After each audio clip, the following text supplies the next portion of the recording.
Hi there, and welcome to Shrewd Wife Life. I'm Lillian. I'm not a psychologist, and I haven't been to seminary. I've got one credential. I'm a survivor. Nearly 34 years. That's how long I lived in an abusive marriage without realizing it. I believed everything I was taught about Christian marriage. I trusted the system and its traditions instead of the Lord Himself. That phrase, without realizing it was abuse, please don't write it off. I did. I thought it couldn't happen to me. But through that journey, I've learned some interesting and deeply disturbing truths about how wolves in sheep's clothing can stay hidden in marriage and even thrive inside the Christian community and churches. The clip you're about to watch is taken from my main video titled Discover the Truth About Submission and Respect. There's a link for that in the description box.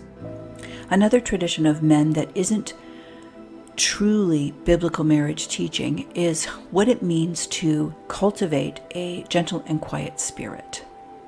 The unspoken message being conveyed here is that if you're truly a godly wife, your primary goal is to respond with love, care, and gentleness and quietness, especially when your husband is displaying character traits such as being hard-headed and refusing to give to others, or when he gossips and tries to create division between people, or when he makes fun of people for doing good for others. That it's not your job to correct or criticize him, but instead, it's for you to get stronger by accepting and absorbing it for him. This is fondly told to wives as being long-suffering in marriage.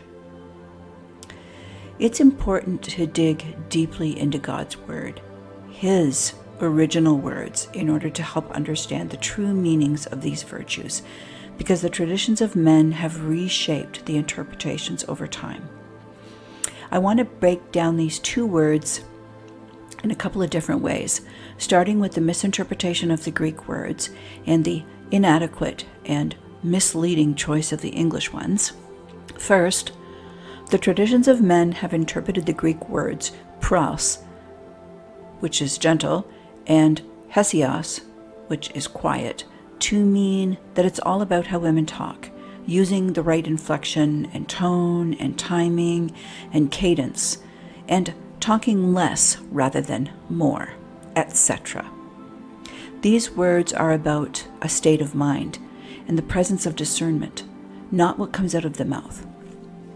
Those of you who've been listening here for a while know that one of the principles for healing that I advocate are to embody the discretion, presence, and grace that come from Proverbs 25, verse 28. Telling wives to talk less and talk right is problematic. These teachings that are from the tradition of men present only half of the concept. That makes it linear and elemental. And not only that, but the masculine headspace involved here is the wrong priority for us women. This is like whenever you talk about a coin, you know there are two sides to every coin, but the head side is always up and the tail side is always down. When you discuss the coin, you only acknowledge the head side, not the tail side, only talking about the head side and neglecting the tail side. Well, the head side is the analytical part.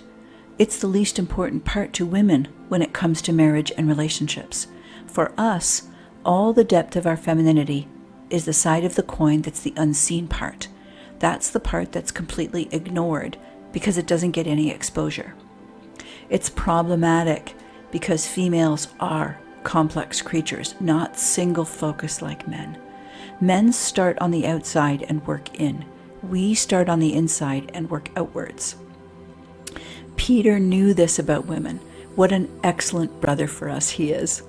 That's why he worded 1 Peter 3, verses 3 and 4 the way that he did.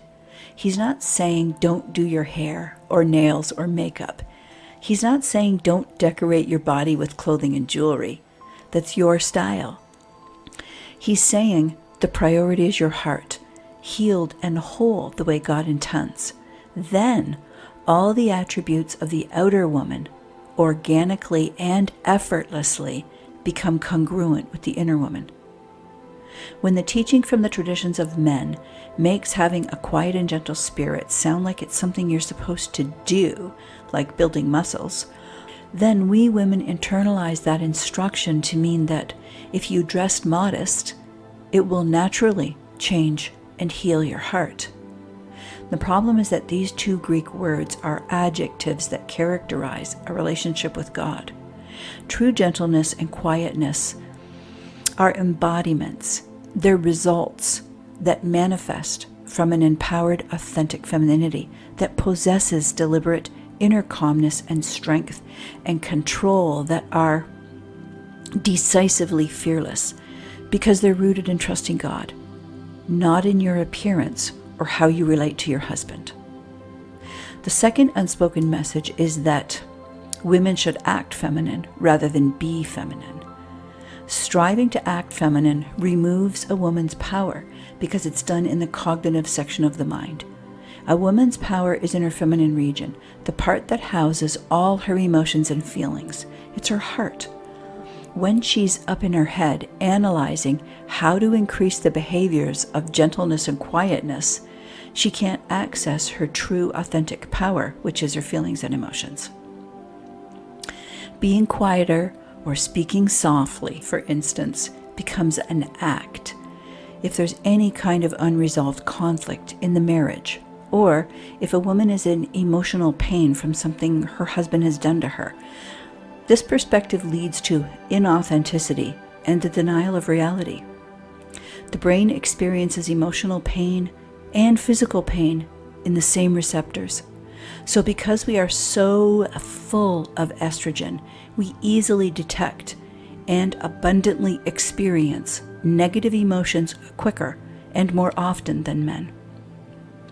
To tell a wife to be gentler and quieter when she's in emotional pain is equivalent to her husband punching her in the gut and then counseling her that a godly wife will still be gentler with him and quiet. No flinching, no noise. All the while, her brain is receiving signals that she's in physical pain. Not like she's in physical pain.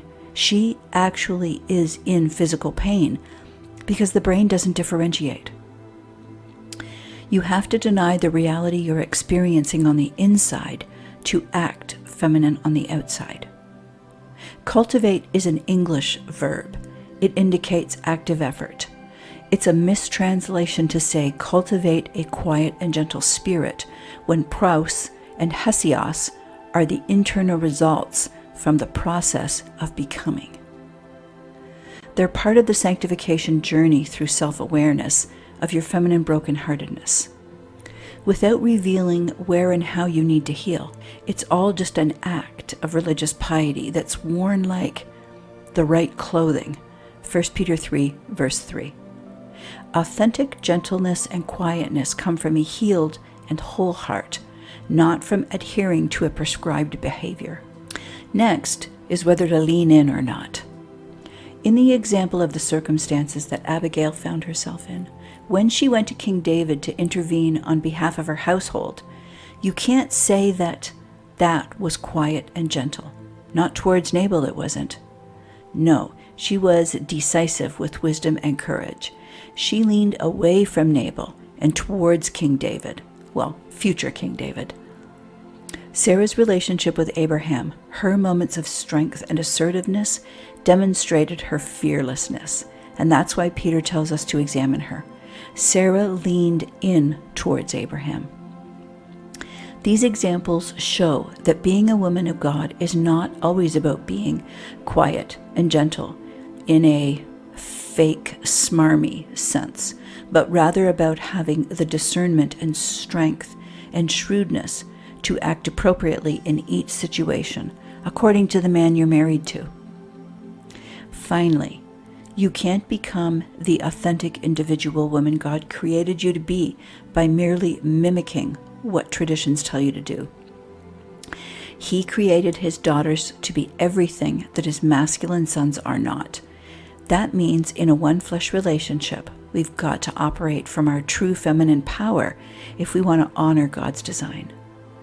He never intended for wives to be the weakest version of their former selves by conforming to some superficial standard of meekness and quietness. Arguing with a man is not a demonstration of feminine strength. True femininity doesn't allow herself to lean into dangerous masculinity. She's repelled by it. The tradition of men tells women to stay in the battle, but to communicate better, to make sure they talk appropriately, to say the right thing at the right time, and in the right way, but don't nag. This confusion crushes femininity rather than empowering it. It's mixed messages that tells a wife to communicate, but to be quiet at the same time. Abigail didn't argue with Nabal. She didn't try and learn a new communication skill to hopefully get through to him this time, because she knew what her husband was like, and she accepted that reality. Instead, she took firm action to protect her family without seeking permission to act quietly and meekly. This inner strength and discernment is what enables a wife to act with feminine wisdom and authenticity, rather than merely following traditional expectations placed on a woman because she gets married. Biblical examples like Abigail and Sarah reveal how true gentleness and quietness are dove-like qualities that emerge from shrewdness, not from suppressing your true self.